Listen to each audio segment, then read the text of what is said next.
Just have a fun and listen to it.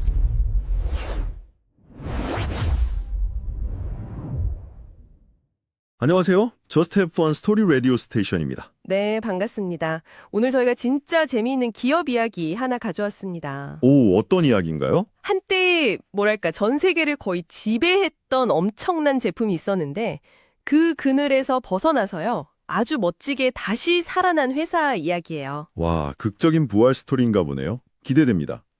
아, 그전에요. 혹시 저희 스토리 라디오 스테이션 처음 오셨으면요. 구독, 좋아요, 알림 설정, 네, 꼭 좀 부탁드릴게요. 여러분의 클릭 한 번이 저희한테는 정말 큰 힘이 됩니다. 네, 부탁드려요. 저희가 오늘 이 에브비라는 회사 이야기를 고른 이유가 또 있어요. 아, 이유가 뭔가요? 저희가 지금 빅파마 시리즈 하고 있잖아요. 벌써 11탄이거든요. 그리고 또 혹시 아토피로 고생하신 분이라면 이 회사 이름 에브비 들어보셨을 수도 있을 것 같아요. 아, 그렇군요. 빅파마 시리즈 11탄 에브비. 좋습니다. 그럼 에브비가 어떻게 위기를 넘어서 다시 성장 엔진을 켜게 됐는지 그 비결을 오늘 한번 제대로 펼쳐보죠. 네, 좋아요. 먼저 에브비가 어떻게 만들어졌는지부터 볼까요? 에브비 딱 들으면 좀 젊은 회사 같잖아요. 2013년에 세워졌으니까요. 네, 비교적 신생기업 느낌이죠. 근데 뿌리는 엄청 깊어요. 무려 125년 역사의 에보트 레보로토리스 아시죠?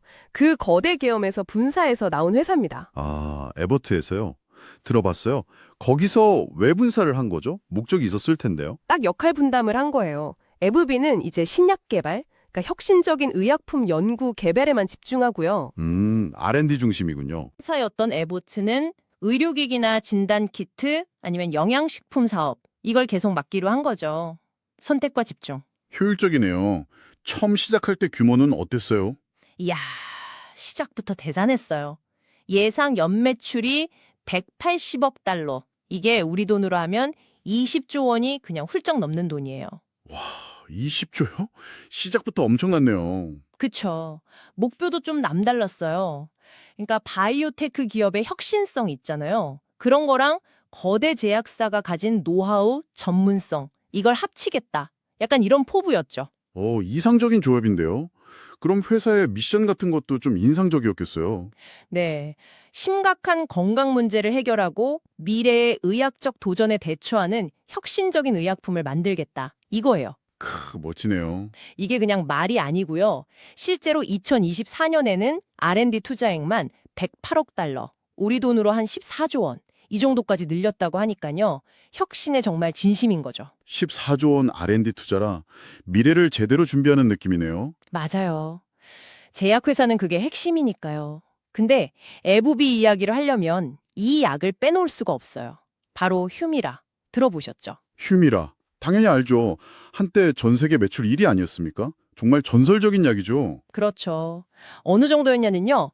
에브비 전체 매출의 반 이상, 어떨 때는 60% 가까이를 휴미라 하나가 다 벌어들였어요. 60%요? 와, 그럼 그냥 휴미라가 에브비고 에브비가 휴미라였던 시절이네요. 네, 그냥 회사의 알파이자 오메가였죠.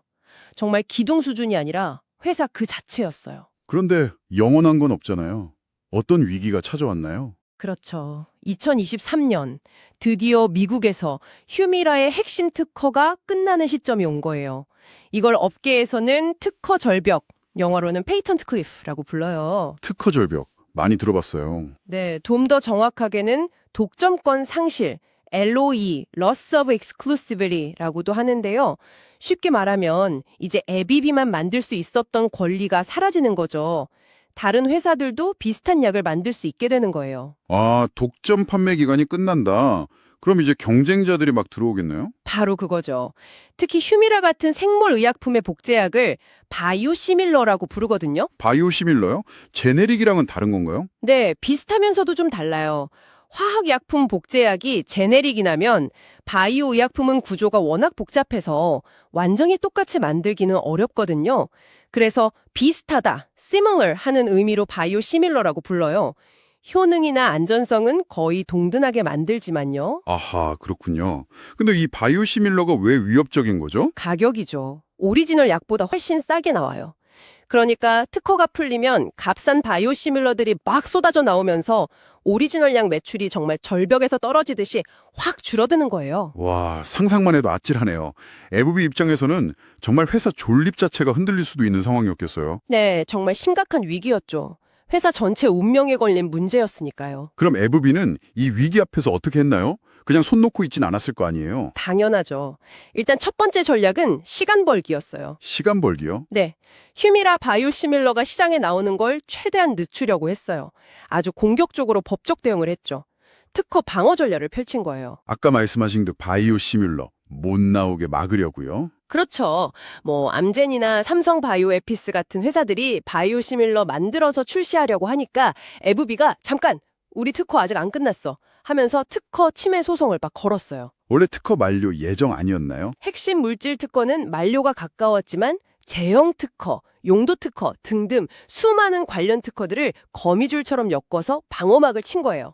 우리 특허 만료는 2016년이 아니라 2022년이다. 이런 식으로 주장하면서요. 와, 정말 필사적이었네요. 그 전략이 통했나요? 꽤 성공적이었어요. 소송이랑 합의를 통해서 경쟁 약품들의 미국 시장 출시를 최소 1년, 길게는 3년 이상 늦출 수 있었거든요. 오, 3년이나요? 그 시간이면 정말 많은 걸 할 수 있었겠네요. 그렇죠. 게다가 또 운도 좀 따랐어요. 자가면역 질환 치료제 시장 자체가 다른 약들보다 바이오시밀러 침투 속도가 좀 느린 편이에요. 나와도 3년 차에 점유율이 한 23% 정도? 아, 그래요? 왜 그런 거죠? 의사나 환자들이 오랫동안 써왔던 오리지널 약에 대한 신뢰도 같은 것도 있고 여러 이유가 있겠죠. 아무튼 그래서 에브비는 이 법적 전략이랑 시장 특성 덕분에 미래를 준비할 아주 귀중한 시간을 벌게 된 거죠. 그야말로 피 같은 시간을 번 거네요. 그 시간 동안 에브비가 그냥 놀고만 있지는 않았을 텐데요. 분명 휴미라의 빈자리를 메울 뭔가 다른 걸 준비했을 것 같은데요. 맞습니다. 시간을 버는 동안 아주 착실하게 다음 계획을 준비하고 있었죠. 과연 어떤 계획이었을까요? 궁금한데요. 그 이야기는 잠시 후에 들어보겠습니다. 에브비가 준비한 강력한 카드 2개 기대해 주세요. From the bustling streets of ancient Rome to the intricate algorithms of Wall Street, human stories echo through time. 스토리 라디오 스테이션 2부 시작합니다. 1부에서는 에브비가 어떻게 탄생했고 또 전설적인 약물 휴미라에 얼마나 의존했었는지, 그리고 특허 절벽이라는 엄청난 위기 앞에서 시간을 벌기 위해 얼마나 치열하게 싸우는지 이야기 나눴습니다. 네, 이제 그 어렵게 번 시간 동안 에브비가 뭘 준비했는지 그 비장의 무기들을 하나씩 꺼내볼 차례죠. 휴미라라는 거대한 산을 넘어서 어떻게 더 큰 성장을 꿈꿀 수 있게 됐는지 지금부터 자세히 알려드릴게요. 좋습니다. 에브비의 첫 번째 카드, 뭔가요? 바로 차세대 면역 치료제 듀오, 스카이리치와 림버크입니다. 스카이리치 림버크. 이름부터 뭔가 강력한 느낌인데요. 이게 휴미라의 후계자들인 셈인가요? 네, 그렇다고 볼 수 있죠. 이 두 약이 건선이나 크론병 같은 염증성 장질환, 류마티스 관절염 같은 다양한 면역 질환 분야에서 정말 무섭게 성장하고 있어요. 얼마나 잘 나가고 있나요? 특히 스카이리치는요, 최근 분기 매출에서 드디어 휴미라를 넘어섰다는 소식까지 들려왔어요. 와, 벌써요? 휴미라를 넘어섰다고요? 대단한데요. 네, 한국에서도 에브비 제품 중에서는 처음으로 연 매출 1,000억 원을 돌파한 품목이 됐다고 하니까 정말 대단한 거죠. 와, 성장세가 정말 매섭네요.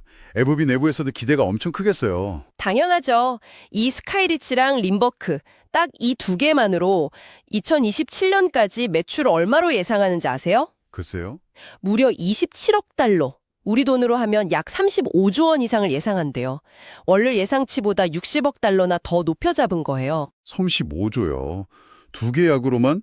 이건 뭐 제2, 제3의 휴미라를 동시에 키워낸 거나 마찬가지네요. 그렇죠. 근데 단순히 매출만 높은 게 아니에요. 효능 면에서도 주목할 만한 게 있어요. 특히 림버크요. 림버크요? 어떤 점이요? 류마티스 관절염 환자들 대상으로요. 기존 최강자였던 휴미라랑 직접 효과를 비교하는 임상시험을 했어요. 이걸 1:1 비교 임상이라고 하는데 여기서 림버크가 더 효과가 좋다는 걸 보여줬어요. 오, 직접 맞대결해서 이겼다고요? 이건 의미가 크겠는데요. 보통 신약이 나와도 기존 약이랑 직접 비교해서 우리가 더 낫다 이렇게 딱 증명하는 경우는 드물잖아요. 네, 아주 중요한 결과죠. 구체적으로 보면요. 기존 치료제, 특히 휴미라 같은 TNF 억제제 계열 약에 잘 반응하지 않던 환자들이 있거든요. 아, 그런 환자들이 있군요. 네, 그런 환자들한테 림버크를 썼더니 43.3% 정도가 질병 활성도가 낮은 상태, 그러니까 증상이 아주 좋아진 상태에 도달했어요.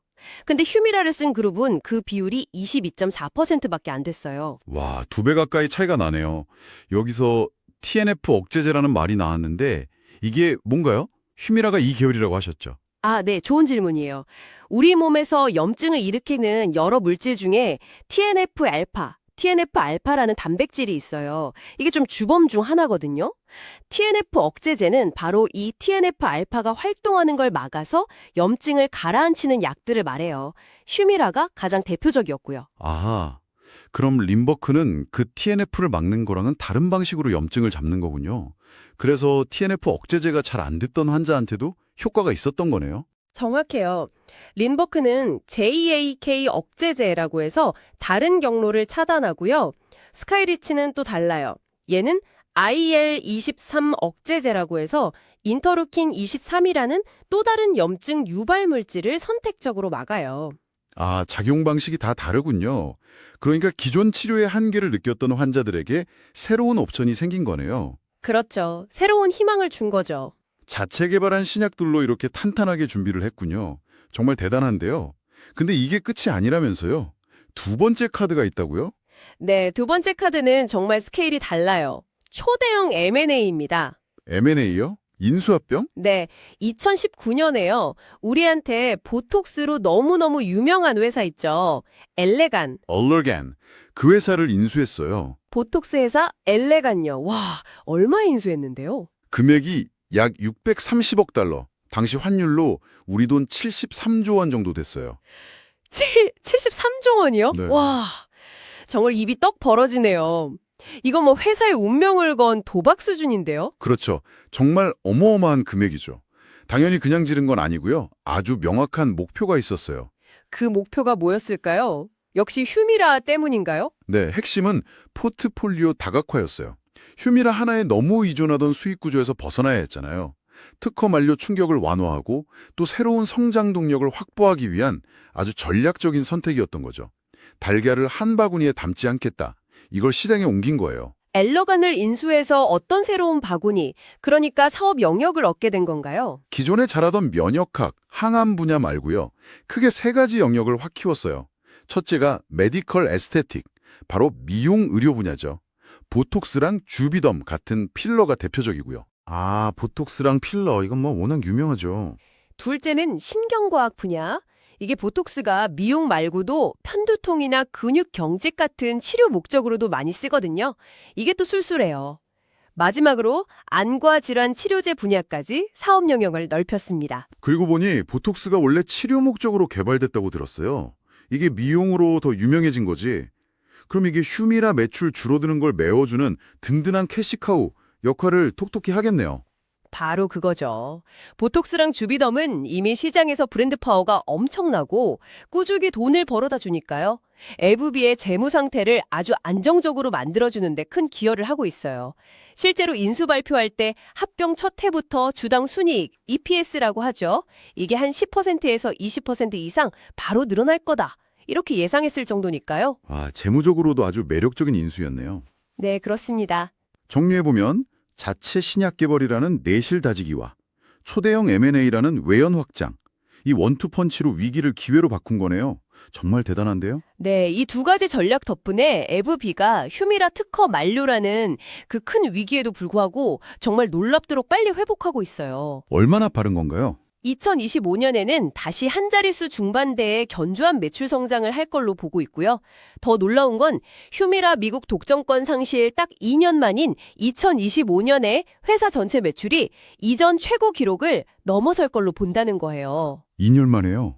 와, 이건 정말 업계에서 보기 드문 속도겠는데요. 네, 맞아요. 전문가들도 다들 그렇게 평가하고 있어요. 장기적인 전망도 아주 밝다고 들었는데요. 분석가들이 연평균 7% 이상 수익 성장을 예측하고 특히 3년 후 자기 자본이익률 ROE 전망치가 300%가 넘는다면서요. 네, ROE 예상치가 303.2% 정도 나오더라고요. ROE 널이 투자한 돈 대비 얼마나 이익은 내는지 보여주는 거잖아요. 근데 업계 평균이 한 17.9% 정도라고 하던데 300%면 이건 뭐 거의 압도적인 수준인데요. 그렇죠. 물론 예측은 예측이지만 그만큼 시장이 에브비의 미래 성장 가능성을 엄청 높게 보고 있다는 증거죠. 이런 자신감은 어디서 나오는 걸까요? 그냥 스카이리치랑 림버크, 보톡스 때문만은 아닐 것 같은데요. 바로 탄탄하게 준비된 미래의 신약 후보 물줄들, 파이프라인 덕분이에요. 지금 진행 중인 임상이나 의료기기 개발 프로그램이 무려 90개에 달한다고 해요. 90개요? 와, 정말 쉬지 않고 다음을 준비하고 있네요. 네, 항암제 쪽에서는 최근에 난소암 치료제 엘라히어, 림프종 치료제 앱킬리 같은 약들이 승인받으면서 힘을 보태고 있고요. 또 최근에도 유망한 항암제 개발사들을 인수하면서 계속 파이프라인을 강화하고 있어요. 아, M&A도 계속하고 있군요. 네, 신경과학 쪽에서는 파킨슨병 증상 조절을 위한 비알레브라는 약물 전달 시스템이 나왔고요. 엘러간에서 가져온 보톡스랑 주비덤도 계속 새로운 치료 영역이나 미용 적응증을 추가하면서 가치를 높이고 있죠. 외부 회사들과 협력하는 오픈 이노베이션도 아주 활발하고요. 정말 빈틈없이 미래를 준비하고 있다는 느낌이 드네요. 하지만 이렇게 잘 나가는 에브비에게도 앞으로 넘어야 할 산이나 위험 요소 같은 건 있겠죠? 모든 게 다 좋을 수만은 없으니까요. 당연히 있죠. 몇 가지 좀 주목해야 할 도전 과제들이 있어요. 첫 번째는 약값 문제입니다. 약값 규제요. 약가 규제요? 네, 최근 미국 정부가 특정 약들 가격을 정부랑 직접 협상해서 정하려는 정책을 추진 중이에요. 인플레이션 감축법 IRA만에 있는 내용인데요. 아, 들어본 것 같아요. 제약사들이 반발이 심하다고요? 맞아요. 에브비도 다른 큰 제약사들이랑 같이 이건 혁신을 막는 거다 하면서 정부 상대로 소송을 제기한 상태예요. 이 소송 결과가 앞으로 에브비 수익에 꽤 큰 영향을 줄 수 있어요.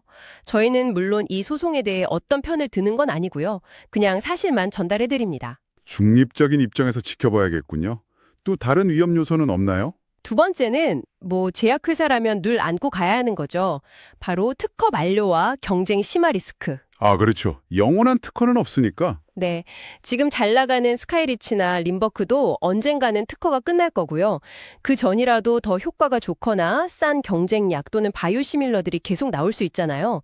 특히 만약에 바이오시밀러 승인을 더 쉽게 해주거나 출시를 막 장려하는 법 같은 게 통과된다면 지금 핵심 수입원에도 생각보다 빨리 타격이 올 수 있다는 점, 이건 항상 염두에 둬야겠죠. 그렇군요. 늘 긴장하고 있어야겠네요. 자, 오늘 에브비의 극적인 부활 이야기 어떻게 들으셨어요? 저는 개인적으로 휴미라라는 그 엄청난 성공?